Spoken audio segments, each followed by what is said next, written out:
पूछना चाहती हूँ राज की माँ से कि राज को सोनम से शादी करना था तो उसको इतना बड़ा कदम नहीं उठाना था सोनम के कहने पे। तो ये सारी सोनम शादी रच रही थी राज के साथ, तो राज को मना कहना था ना कि सोनम मैं ऐसा नहीं कर पाऊंगा कुछ, और तुम भी मत करो, जैसे घूमने गए वैसे यहाँ पे आ जाओ, यहाँ आके अपन जो भी करना हो यहाँ से करेंगे। तो राज इसकी प्लानिंग में पूरा पूरा शामिल हुआ और राज को वो जैसा जैसा बताते गई वैसा वैसा राज करते भी गया, और राज ने जो बताते गया वो लड़के उनको वो लड़के वो करते गए। तो राज तो पूरी प्लानिंग का शामिल है वो राज। तो राज ने ऐसा करा तो क्यों करा मेरे बेटे के साथ? नहीं दीदी, वो भी मेरा बच्चा जैसे था, जैसे मेरा राज बच्चा वो राजा भैया भी मेरे बच्चे जैसे थे। अब मैं क्या बोलूँ, कभी राज ऐसा नहीं कर सकता। और राज कभी उसकी शादी की जिक्र नहीं करा। मेरी बहन, मैं आपसे किसकी कसम खा के बोलूँ, कभी मेरे से वो नहीं बोला। और सोनम तो कितनी बड़ी थी दीदी, आप भी तो देखा होगा अपनी बहू को। मेरा बच्चा 20वें साल में चल रहा है। अब आप भी बोलो, अब आप भी विश्वास में पड़ गए, आपके बच्चे के साथ कितनी बड़ी घटना हो गई। अब बताओ, आप क्या जानते थे कि मेरे बच्चे के साथ क्या होने वाला है? मेरे बेटे ने किसी का क्या बिगाड़ा था? पहले तो ये बताओ, मेरे बेटे ने किसी का क्या बिगाड़ा था? उसने तो जैसा बोला हमने वैसे शादी करने को तैयार ने, सब चीज को तैयार। राज के मन में वो था, सोनम के मन में राज को प्यार था, तो वो सोनम को करना था। अब देखो राज तो है ना नौकर है, सोनम बॉस है, तो जो जैसा नचा रिया राज को वैसे वो नच रहा था। तो राज को बोलना चाहिए ना कि मम्मी देखो राजा की सावती सोनम से हो गई है और अब सोनम मेरे पीछे ऐसा पड़ रही है, तो वो राज को तुमको बताना था ना। राज की गलती तो यहाँ पकड़ा रही ना कि राज ने तुमको बताया बारे में बात नहीं करा। मैं आपको अपनी बहन जैसी मानती, जैसे मेरी बहन हो वैसे आप मेरी बड़ी बहन हो, और राज भी मेरा बेटा जैसे था। भगवान की कसम, हम इतना रोए जब भैया को सुना कि वो बेचारे बच्चा की क्या गलती थी, इसको शादी नहीं करना था तो नहीं करती शादी भी कर लिया था तो न ससुराल जाती अगर ऐसा कुछ था कि वो बच्चे की जान ले लिया।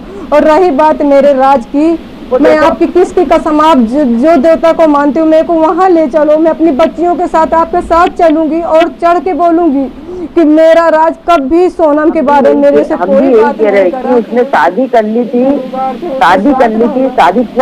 शादी तक सब ठीक था। शादी के बाद जब घर गई ना, घर जाके उसने प्लानिंग करी पूरी की पूरी कि उसको आना नहीं था ना डबल से। उसको मालूम था कि हमने को जाना है 5 तारीख को, तो मैं इससे पहले क्यों नहीं करूँ।